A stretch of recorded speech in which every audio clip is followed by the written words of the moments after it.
All right, so we're going to talk about the concept of a radian and radian measure and then relating it up to degrees.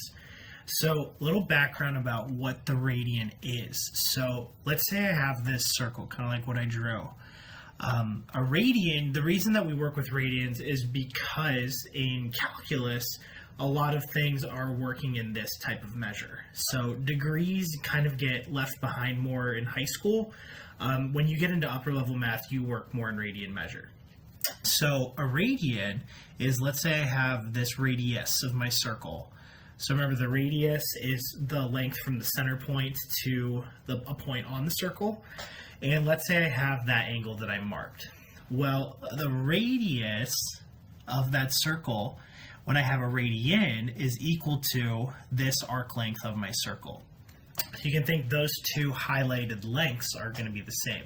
So here's what we know about radians. We know that 1 radian is approximately 57.3 degrees. Okay, so that's one quick fact. We also know that in a circle, we have 2 pi radians. So we know that, kind of thinking back to geometry, the circumference of a circle is 2 pi r, where r is the radius. Well, if we have a radius of 1, the circumference is going to be 2 pi. So you can think 360 degrees is the same thing as 2 pi radians.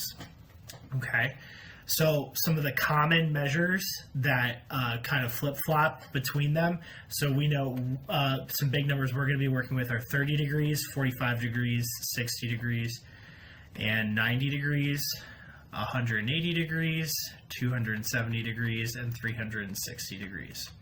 So those are big degrees in radians that we're going to be working with.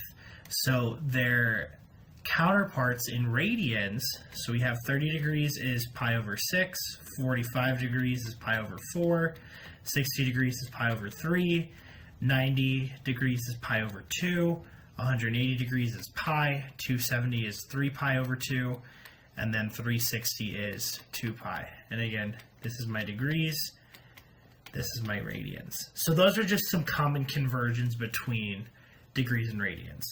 But there's a formal kind of formula for that. If I wanted to go from degrees to radians, so let's say I have a degree measure and I want to turn it into radians, what I want to do is multiply my degrees. So multiply whatever degrees times pi over 180. And then if we want to flip it, if we want to go from radians to degrees, we just flip how we're multiplying. We would multiply whatever my radian measure is times 180 over pi. So that's the conversion between the two. So if I had these two degrees, I have negative 30 degrees and 150 degrees, and I want to convert them into a radian measure, I want to multiply them by pi over 180. So I would do negative 30 times pi over 180. And that pi, remember, is just a constant, so you can kind of just leave it as is. So we want to leave this as negative 30 pi over 180. And then you want to reduce the fraction as much as you can. So 30 over 180 reduces to 1 over 6. So this is negative pi over 6. And then for 150, same kind of thing. So I want to do 150 times pi over 180. And then do the multiplication from there. So 150 pi over 180. And then reducing that fraction down, 150 over 180. The greatest common factor is 30. So I get that, or at least the multiple, the biggest multiple that we have is 30, so that would be 5 pi over 6. So 5 pi over 6 is the same thing as 150. And now kind of going the other way from radians to degrees, remember now this is when I multiply by 180 over pi. So I have this pi over 6, so pi over 6. And when I multiply by 180 over pi, what happens is the pi's cancel out. So I can cancel those out, and all that I'm left with is 180 over 6. And 180 divided by 6 is 30, so this is 30 degrees. Now, same thing if I have a negative. I have negative 2 pi over 3 times 180 over pi. So these pi's cancel out. Boom, boom. So I have negative 2 times 180 in my numerator, which is negative 360. And then 3 left in my denominator. Negative 360 divided by 3 is negative 120. So this is the same thing as negative 120 degrees. So that's the conversion part, going between radians and degrees. You can do this whenever you want. Anytime you're given a radian measure or a degree measure, you can do this to find coterminal reference and things like that, which is what we're going to work on next. Okay. So if I have these 3 radian measures and I want to find positive coterminal, negative coterminal, and the reference angles for them. So remember, to find a coterminal angle in degrees, what we did is we added or we subtracted 360. So we first need to work with the fact that 360 is the same thing as 2 pi. So what we're going to be doing now to find coterminal angles is adding and subtracting 2 pi. Okay, so that's for the coterminal. The reference, when we were in the different quadrants, these don't change, but more or less kind of, we just need to work with the radian measures. So I have, this is my angle measure in quadrant 1. 180 minus my angle measure was quadrant 2, so now in radians it's just pi minus 180. In quadrant 3, we had my angle measure minus 180, so now that's my angle measure theta minus pi. And then my last quadrant, 360 minus it. So 360 is the same thing as 2 pi, so now this is 2 pi minus my angle measure. Okay, so let's start with pi over 3.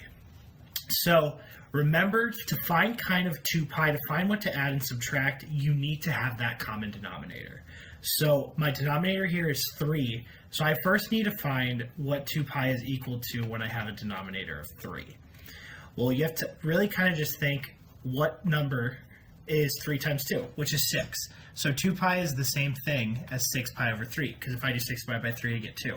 So that 6 pi over 3 is what you're going to be adding and subtracting. So if I do pi over 3 plus 6 pi over 3, remember, you add the numerators, don't add the denominators, so I get that this is 7 pi over 3, and that's a positive coterminal angle. Now if I subtract it,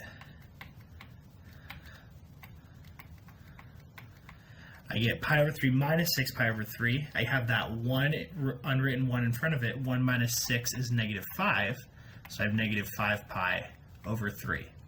So this, again, would be now my positive, and that's my negative coterminal.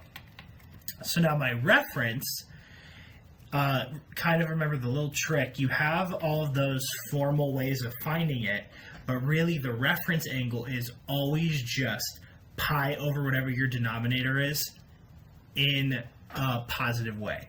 So I have a pi over 3 angle, so my reference angle is just pi over 3, and we're done. Okay? All right, let's go ahead on to 4 pi over 5.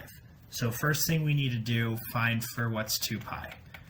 So with the denominator of 5, 10 divided by 5 is 2, so this is the same thing as 10 pi over 5. So that's what we're going to be adding and subtracting. So if I have 4 pi over 5, and I want to add that 10 pi over 5, I get 4 plus 10 is 14 pi over that 5, so there's a positive coterminal angle, 14 pi over 5. For my negative, if I subtract that out, 4 pi over 5 minus 10 pi over 5, 4 minus 10 is negative 6, so this gets me negative 6 pi over 5, and there's a negative coterminal angle.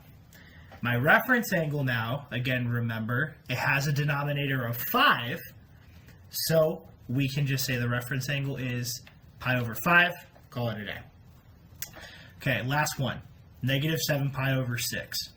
So 2 pi here with a denominator of 6. 12 divided by 6 is 2, so we need the 12 up top. So 2 pi is 12 pi over 6.